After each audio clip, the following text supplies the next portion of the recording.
올려드리겠습니다. 오늘 정말 눈이 펑펑 오는데 또 이렇게 예배 자리로 오신 분들을 하나님께서 복내려 주시길 바라고, 또 가시는 길도 하나님께서 이렇게 지켜 보호하여 주시기를 간절히 바랍니다. 요즘에 혹시 최근에 영화 보신 것 있으신가요? 네, 그냥 좀 영화를 좀 예고편이라도 좀 틀고 시작할 걸 그랬네요. 네. 제가 최근에 재밌게 본 영화 중에 그 2020년 벌써 한 몇 년 됐죠? 테넷이라는 영화가 있습니다. 이름도 안 들어보신 것 같은데, 네, 테넷이라는 영화가 있는데 굉장히 재밌게 봤습니다. 굉장히 재밌게 봤는데 다 보고 나서 든 느낌이 뭔 소리인지 모르겠다. 네, 굉장히 재밌는데 좀 난해한 그런 내용의 영화가 있습니다. 크리스토퍼 놀란 감독이 만든 영화인데, 이 감독이 만든 영화 중에 그 10년 전에 2010년에 인셉션, 이거는 제목은 들어보셨죠? 아마 보신 분도 있을 텐데, 그 마지막에 이렇게 팽이를 돌리면서 끝이 나죠. 팽이가 넘어지면 꿈이 아니고 안 넘어지면 꿈인, 모르셔도 됩니다. 이것도 역시 굉장히 재밌는데 보고 나면 무슨 내용인지 잘 모르겠다라는 이제 그런 내용의 영화입니다. 그 인셉션의 내용이 어떤 내용이냐면, 사람의 꿈속에 들어갑니다. 사람들이 어떤 기계를 이용해서 사람의 꿈속에 들어가서 그 사람의 꿈속에서 어떤 의식을 심어 놓는 거죠. 심어 놓고 나와서 그 꿈이 깼을 때 그것을, 그 의식을 스스로 생각했다고 만드는, 그래서 그것 때문에 사람의 행동을 바꾸는 거죠. 그 사람이 그 생각 때문에 자살하기도 하거나, 아니면 어떤 기업의 운명을 바꾸기 위해서, 또는 이제 기업의 비밀을 캐내기 위해서 꿈속에 들어가서 그 꿈속에서 뭔가 이렇게 의식적인 조작을 하는 그런 내용입니다. 굉장히 꿈에서 다시 그 꿈속에서 다시 꿈속으로 들어가는, 안 보셔도 상관없고 그냥 재밌는데 보고 나면 잘 이해가 안 되는 이제 그런 내용입니다. 우리가 그런 것을 무의식이라고 부르죠. 우리가 다 무의식이 있고, 내가 하는 행동이나 어떤 생각이나 그런 결정들이 내가 하는 것 같지만 사실은 우리의 무의식의 영향을 받을 때가 많이 있습니다. 그리고 대부분 그 무의식은 우리의 욕망하고 관련이 있을 때가 많습니다. 그러니까 무의식이 사람의 판결에 사람에게 영향을 미치는 많은 경우가 있는데, 예를 들면 그런 거 아나요? 그 판사가 판결을 내릴 때 점심시간 전하고 점심시간 후와 판결이 좀 다릅니다. 점심시간 전에는 좀 판결이 짜다고 해야 될까요? 그 피고인한테 좀 안 좋은 판결을 더 많이 내리고, 점심 식사 후에는 좀 후하게 판결을 내린다고 합니다. 그러니까 배가 부르니까 기분이 좋은 거죠. 그 기분 좋은 상태에서는 더 판결을 후하게 내리기도 하고, 만약에 누군가 무슨 뇌물을 받거나 뭔가를 받을 때 그것이 내 무의식에 작용을 해서 나중에 내가 내리는 결정에 또 영향을 미치기도 하죠. 그러니까 우리가 사는 세상 속에서 우리의 행동이 무의식이 굉장히 많은 영향을 미치는데, 때로는 우리가 신앙생활을 하고 우리가 말씀을 볼 때도 이 무의식이 작용을 합니다. 그래서 사람마다 좋아하는 말씀도 다르고, 같은 말씀을 봐도 다르게 해석하거나 다른 부분에, 각자 다른 부분의 은혜를 받기도 합니다. 근데 거기서 더 나아가서 때로는 하나님께서 우리에게 하시고자 하는 그 말씀과는 다르게 내 마음대로 그 말씀을 해석하는 경우도 있습니다. 오늘 예루살렘에 들어간 그 제자들이 그러한 비슷한 일들이 일어나는데, 예수님을 만난 사람들, 그 중에 제자들 하면 정말 예수님과 함께 오래 있는 사람들 아닙니까? 3년을 함께 살면서 그런 제자들이지만, 과연 그들이 예루살렘에 들어가면서 과연 예수님의 말씀을 잘 이해했을까? 한번 오늘 그 말씀을 나누어 볼 수 있기를 원합니다. 오늘 우리가 읽은 요한복음 12장, 예루살렘 입성에 대한 내용이죠.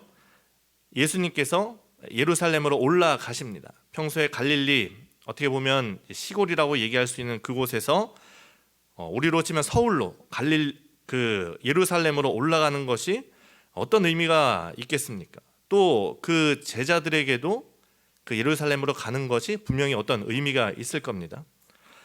예수님께서 예루살렘으로 가실 때 정말 많은 사람들이 환호를 했습니다.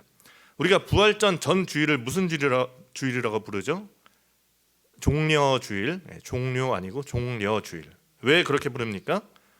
예수님께서 예루살렘에 입성하실 때 사람들이 자기의 겉옷을 깔고 종려나무 가지를 바닥에 깔면서 길가에 깔면서 예수님을 환영했다는 그런 의미로 예루살렘 입성을 환영해서 그 종려주의를 지킵니다.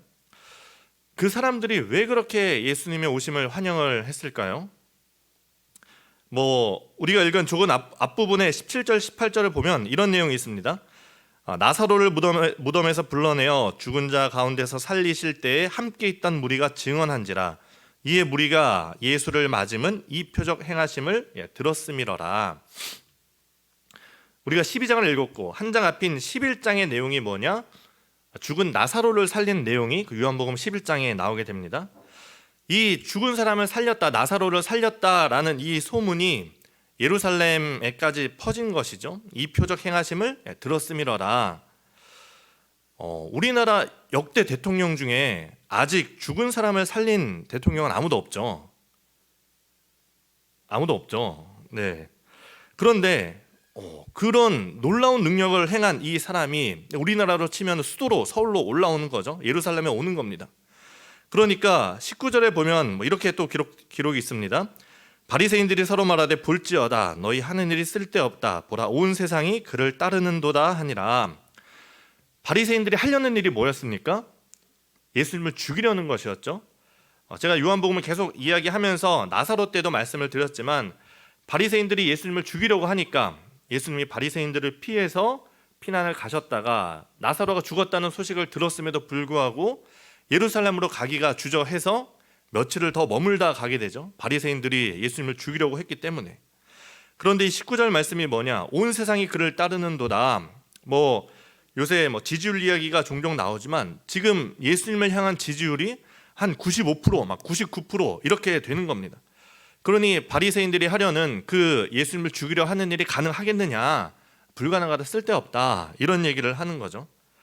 근데 그뿐만이 아니라 이 소문이 그 이스라엘에만 퍼진 것이 아니라 저 이방인에게까지 퍼졌습니다. 그래서 우리가 읽은 20절부터 21절에 보면 이렇게 나오죠. 명절에 예배하러 올라온 사람 중에 헬라인 몇이 있는데 헬라인은 이방인이죠. 그들이 갈릴리 베세다 사람 빌립에게 가서 청하여 이르되 선생이여 우리가 예수를 배웁고자 하나이다. 이 예수님의 소문이, 이 예수님의 놀라운 기적과 여러 소문이 유대인들뿐만 아니라 이방인들, 헬라인에게까지 알려져서 이 헬라인들도 예수님의 제자들을 찾아가서 우리가 예수님을 좀 만나보고 싶다 그렇게 청탁을 할 그 정도입니다. 그러니 이렇게 인기가 많은 예수님께서 드디어 예루살렘으로, 그 서울 수도로 이렇게 오시는 겁니다. 갈릴리라는 그 시골에서 활동하다가 큰 무대로 오시니 사람들의 기대가 정말 하늘을 찌를 것 같았습니다. 그리고 이때 예수님께서 뭔가 의미심장한 말씀을 하십니다. 23절이죠. 예수께서 대답하여 이르시되 인자가 영광을 얻을 때가 왔다. 인자가 영광을 얻을 때가 왔다. 이게 무슨 뜻일까요? 지금 전체적인 상황이나 어떤 맥락으로 보면 어떻습니까? 어떤 유력한 정치인이 서울에 와서 내가 이제 영광을 얻을 때가 왔다 이러면 어떤 내용이겠습니까? 대선에 출마하겠다 그런 느낌이 강하게 드는 거죠. 인자가 영광을 얻을 때가 왔다. 그런데 이 말씀을 하시고 이어서 24절에 이렇게 말씀하십니다. 내가 진실로 진실로 너희에게 이르노니 한 알의 밀이 땅에 떨어져 죽지 아니하면 한 알 그대로 있고 죽으면 많은 열매를 맺느니라. 그러니 예수님께서 하신 그 영광을 얻는 때가 뭡니까? 예수님께서 죽으시는 그 사건을 이야기를 하는 겁니다.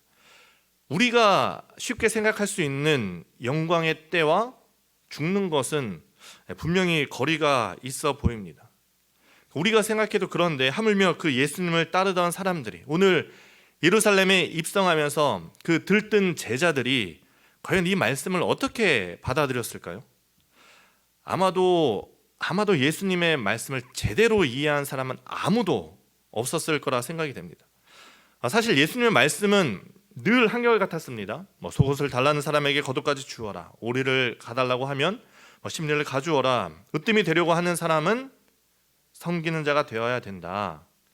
이 예수님께서 하시는 말씀은 한결같이 낮아지고 섬겨라. 세상과는 반대되는 그러한 가르침을 말씀을 하셨습니다.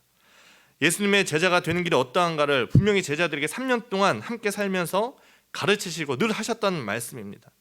그런데 나중에 다른 말씀을 보면 그럼에도 이 제자들조차 그 예수님의 고난과 죽음의 말씀을 잘 기억하지 못하고 이해하지를 못했습니다. 나중에 예수님께서 십자가에 달려 죽고 부활하신 후에야 그 말씀을 깨달았다, 이런 이야기들이 많이 나옵니다.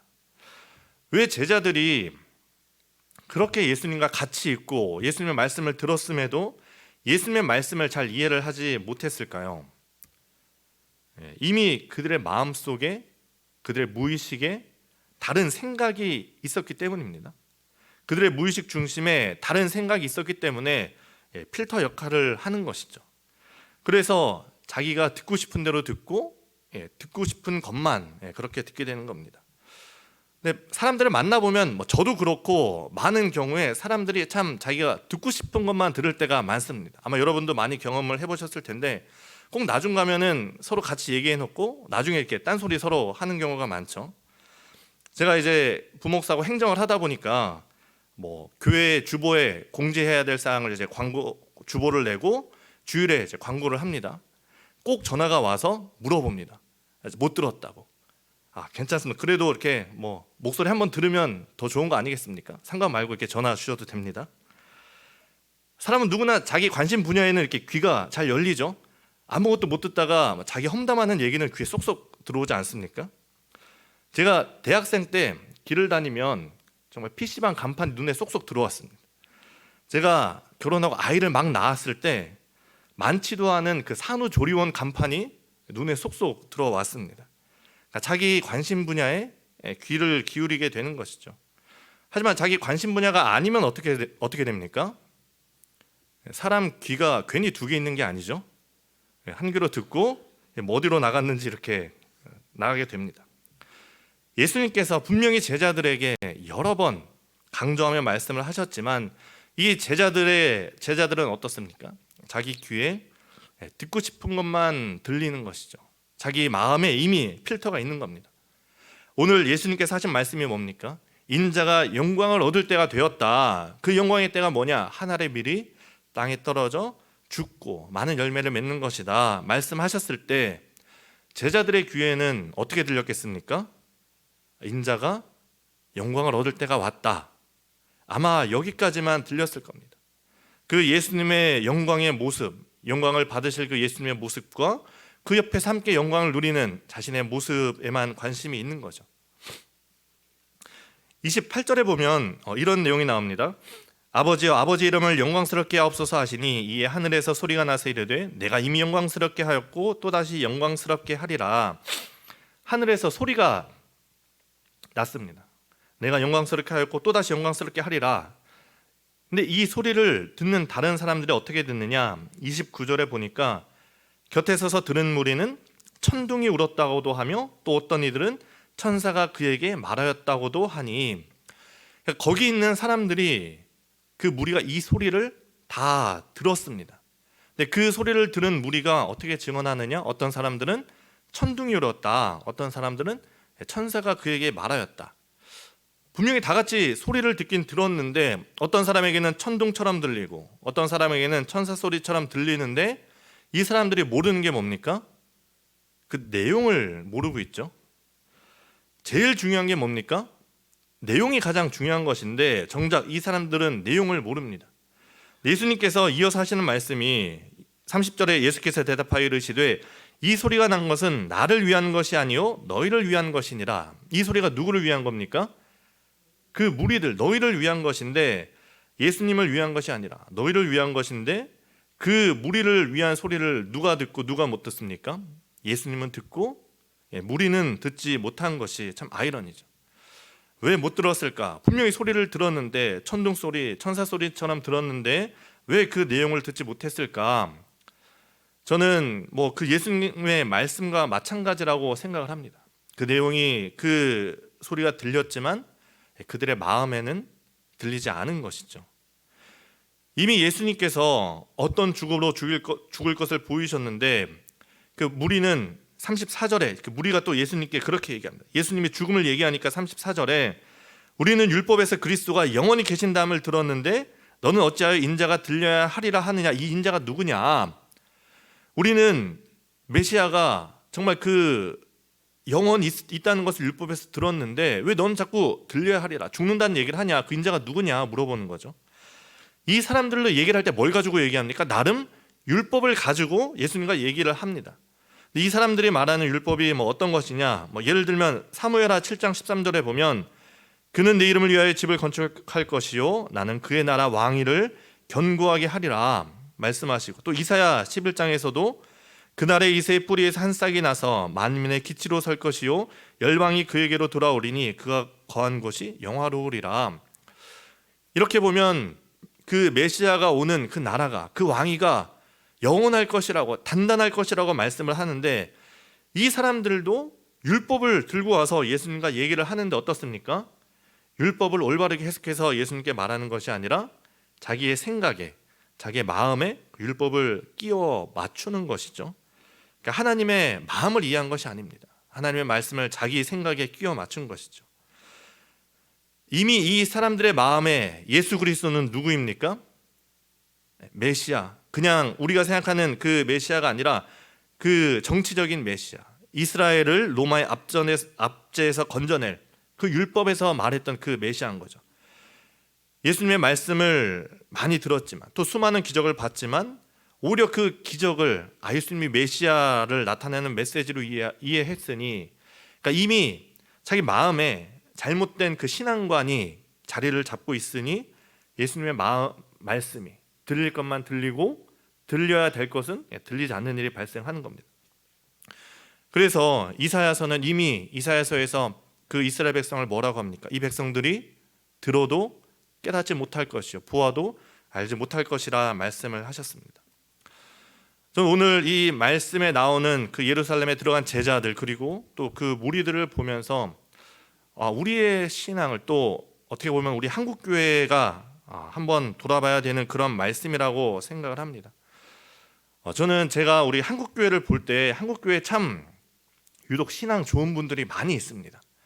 한국교회 신앙이 너무 좋은 분들이 많아서 그 신앙 좋은 분들이 주로 하는 얘기가 뭐냐? 비판이죠. 신앙이 좋지 못한 모습들에 대한 비판을 합니다. 유럽교회를 비판하고 미국 교회를 비판하고 또 한국 교회를 비판을 합니다.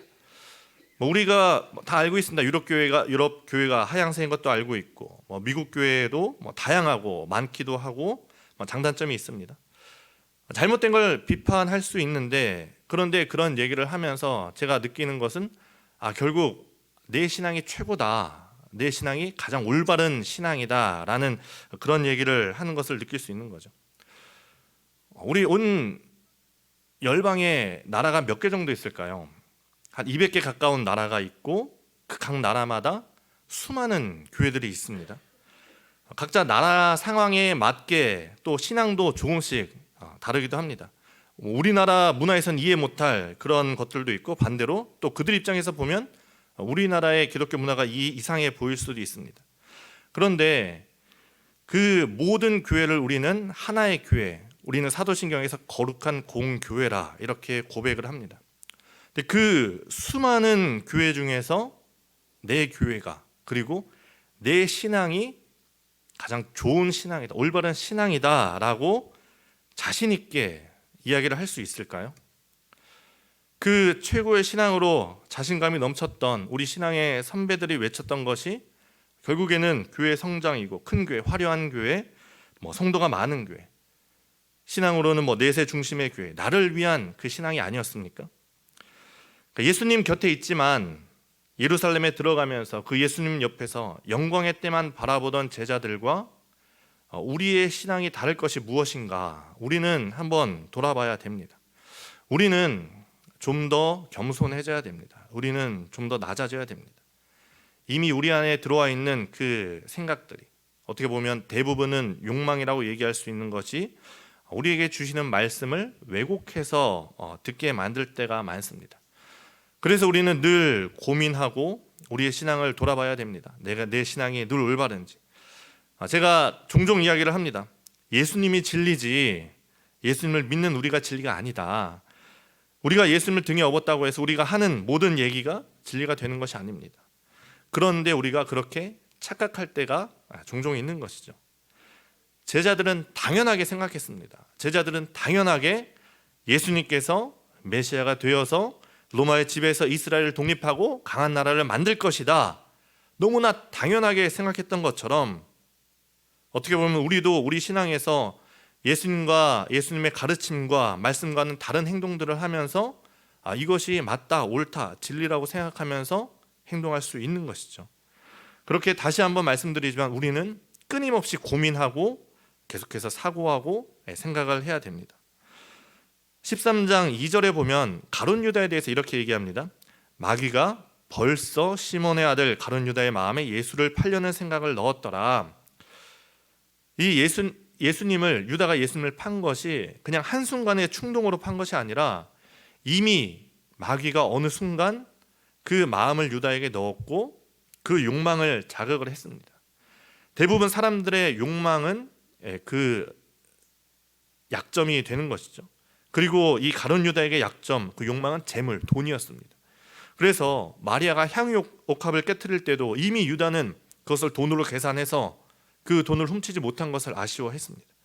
그리고 그 마음이 더 커지고 커져서 결국에는 예수님을 돈으로 생각하고 돈을 받고 예수님을 팔아 넘기게 되는 것이죠.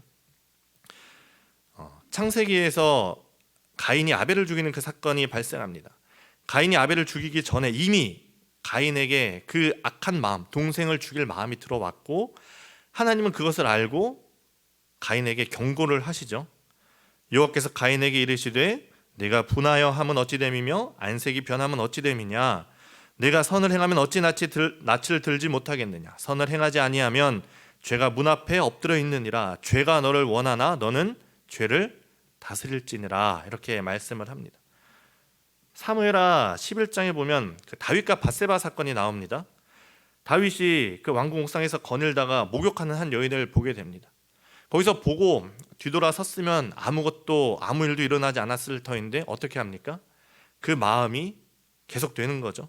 그 생각이 머리를 떠나지 않고 그 여인을 계속 보고 사람을 불러다가 그 여인을 데려오고 동침하고 또 그 죄를 막기 위해서 충성된 부하를 죽이는 그런 있어서는 안 될 일이 벌어집니다. 마귀가 우리 마음에 이미 악한 생각을 넣었다는 것은 굉장히 무서운 말인 것입니다. 하지만 우리 속담에도 그런 속담이 있죠. 머리 위로 새가 날아가는 것은 막을 수 없어도 새가 머리 위에 둥지 트는 것은 막을 수 있다. 마귀는 늘 우리의 마음 가운데 악한 생각을 집어넣습니다. 늘 우리의 마음문 앞에 죄를 두고 갑니다. 하지만 그 문을 열고 닫는 것을 결정하는 것은 바로 우리인 것이죠. 우리가 살다 보면 이유 없이 안 좋은 생각이 들 때가 있습니다. 때로는 그 안 좋은 생각이 무서운 생각일 수도 있고 때로는 걱정일 수도 있고 때로는 다른 사람에 대한 미워하는 감정일 수도 있습니다. 예를 들어 다른 사람을 미워하는 감정이 우리 마음에 들어오면 그 생각이 계속되면서 점점 그 사람이 미워집니다. 정작 그 사람은 아무것도 안 했는데 그 사람이라면 이랬을 거야 하면서 점점 그 사람을 미워하는 마음을 키워가는 게 우리의 본성인 것이죠. 우리가 한번 그 마음에 사로잡히면 이제는 어떻게 됩니까? 하나님을 애써 외면합니다. 뒤로 합니다. 분명히 코람돼요. 우리는 하나님 앞에서 살아가지만 애써 하나님의 시선을 외면하고 죄를 짓습니다. 그게 죄인 줄 알면서도 마치 하나님이 우리를 보지 못하는 것 마냥, 보지 않는 것 마냥 말씀을 왜곡해서 살 때가 있습니다. 그것이 하면 안 되는 것임을 알면서도 불구하고 말이죠. 그래서 그런 우리에게 오늘 예수님께서 마지막으로 하시는 말씀이 35절이죠. 예수께서 이르시되 아직 잠시 동안 빛이 너희 중에 있으니 빛이 있을 동안에 다녀 어둠에 붙잡히지 않게 하라. 어둠에 다니는 자는 그 가는 곳을 알지 못하느니라. 너희가 아직 빛이 있을 동안에 빛을 믿으라. 그리하면 빛의 아들이 되리라. 그 유일한 해답은 뭡니까? 너무나 당연하게도 예수님께 나아가는 것입니다. 빛 대신 예수님 앞에 나아가는 것이 유일한 해답입니다. 우리가 마귀가 주는 생각대로 살 것이 아니라 예수님이 주는 마음대로 살아야 되는 것이죠. 이것이 사실 너무나 당연하고 다 알지만 문제는 잘 실천이 되지 않는 거죠. 그렇게 우리는 고민이 됩니다. 고민해야 됩니다. 내가 하는 것이, 내 생각과 이 마음이 정말 하나님이 주신 마음인가 아니면 마귀가 준 마음인가, 내가 진리라고 생각하고 행동하는 것이 정말 옳은가? 그것을 우리가 어떻게 판단할 수 있겠습니까? 이것이 내가 진리라고 생각하고 행동했음에도 불구하고 그것이 진리가 아닐 수 있는 것처럼 우리가 그 행동하는 기준이 있어야 되는데, 그 한 가지 기준을 제가 여러분께 말씀드리면 열매입니다. 열매를 보면 확실히 알 수 있습니다. 대표적으로 성령의 열매, 사랑과 희락과 화평, 오래 참음, 자비, 양선, 충성, 온유, 절제. 제가 이 성령의 열매를 말씀을 예전에 수요예배 때 드리면서 강조했던 것, 정말 중요하게 강조했던 것이 한 가지 있습니다. 성령의 열매는 관계 속에서 맺어지는 거다, 이렇게 말씀을 드렸습니다. 그러니까 내게 주신 마음으로 내가 행동을 했더니 관계가 회복이 되고 사랑이 싹트고 그 관계 속에 평화가 깃들고 또 그 사람 때문에 절제할 수 있다면, 그 열매가 보인다면 그것은 하나님이 주신 마음인 것이죠. 만약에 내가 이것이 옳다고 생각하고 행동했는데 그 안에서 사랑이 없고 관계가 틀어지고 또 여러 가지 다툼이 발생한다면 그것은 마귀가 주는 그런 마음일 수도 있다는 것입니다. 오늘 이 말씀이 우리의 신앙을 다시 한번 돌아보는 계기가 될 수 있기를 바랍니다. 혹시라도 우리 안에 악한 마음이 들어올 때 우리가 빛 가운데로 나아가서, 예수님 앞에 나아가서 그 어둠을 빨리 알아차리고 악한 마음에 거하지 않도록 그 악한 마음을 물리치는 지혜와 은혜가 있기를 바랍니다. 또한 우리의 신앙, 아마 신앙생활 오래 하신 분들이 많을 텐데 내 신앙을 다시 한번 주님 앞에 점검하면서 교만하지 않고 겸손할 수 있는 그런 계기가 될 수 있기를 바라고, 또 무엇이 진리인지, 내게 주신 마음이 하나님이 주신 마음인지 우리의 삶의 열매를 돌아보면서 늘 우리의 신앙을 위해서 고민하고 생각하며 우리의 신앙이 한 단계 한 단계 발전해 나갈 수 있기를 간절히 바랍니다. 함께 기도하겠습니다. 이 시간 우리 함께 기도의 제목으로 기도할 때 오늘 주신 말씀을 기억하며 기도하겠습니다. 하나님, 우리가 하나님이 주신 말씀대로 살 수 있도록 인도하여 주시고, 하나님, 때로는 내가 내 마음의 욕망으로 잘못된 생각으로 그것이 때로는 진리라고 생각하며 나아갈 때 주님, 그 악한 마음을 내 안에서 사라지게 하여 주시고 온전히 하나님의 말씀대로 살아갈 때 우리 안에 귀한 아름다운 빛의 열매들, 성령의 열매들이 맺힐 수 있도록 인도하여 주시고, 하나님, 내가 또 주님 안에서 하나님 앞에서 교만하지 않고 겸손한 삶을 살게 하여 주옵소서. 우리 오늘 말씀을 기억하며 이 시간 함께 기도하며 나아가겠습니다. 기도하겠습니다. 거룩하신 하나님, 감사합니다. 하나님, 오늘도 그 예루살렘에 갔던 그 제자들을 바라보며 우리의 신앙을 돌아볼 수 있기를 원합니다. 하나님, 정말 그 제자들 또 그 무리들은 너무나 당연하게 예수님이 정말 정치적인 메시아라고 너무나 당연하게 생각했지만 정작 예수님의 마음은, 하나님의 마음은 그것이 아니었음을, 그것이 옳지 않았음을 우리가 깨달으면서 하나님, 우리의 모습을 돌아봅니다. 내가 정말 이것이 옳다고 생각하고 걸어가는 것이 과연 정말 옳은 것인가, 우리 자신을 돌아보고 스스로를 돌아볼 수 있도록 인도하여 주시고, 정말 그것이 마귀가 주는 마음이 아닌 하나님이 주는 마음으로 살아갈 수 있는 우리의 삶이 될 수 있도록 인도하여 주시고, 하나님, 우리가 우리의 자신의 삶을 돌아보고 우리의 신앙을 돌아보며 정말 그 열매를 맺고 그 열매 가운데 이것이 하나님이 주신 마음이다 확신을 얻으며 걸어갈 수 있는 우리의 삶이 될 수 있도록 인도하여 주시고, 우리가 정말 비판하기보다는 비난하기보다는 정말 그 가운데 사랑을 맺는, 정말 그 귀한 성령의 열매들을 맺는 귀한 삶 우리의 삶 가운데 있을 수 있도록 하나님 인도하시고 함께하여 주옵소서.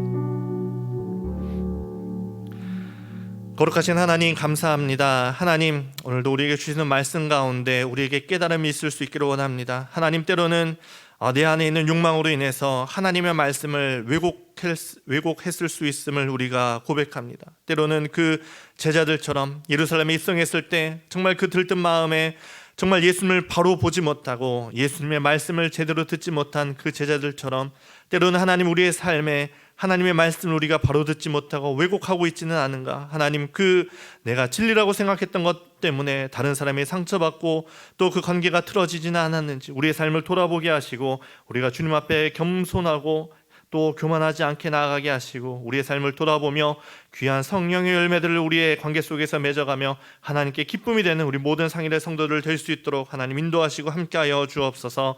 감사드리며 거룩하신 예수님의 이름으로 기도합니다. 아멘.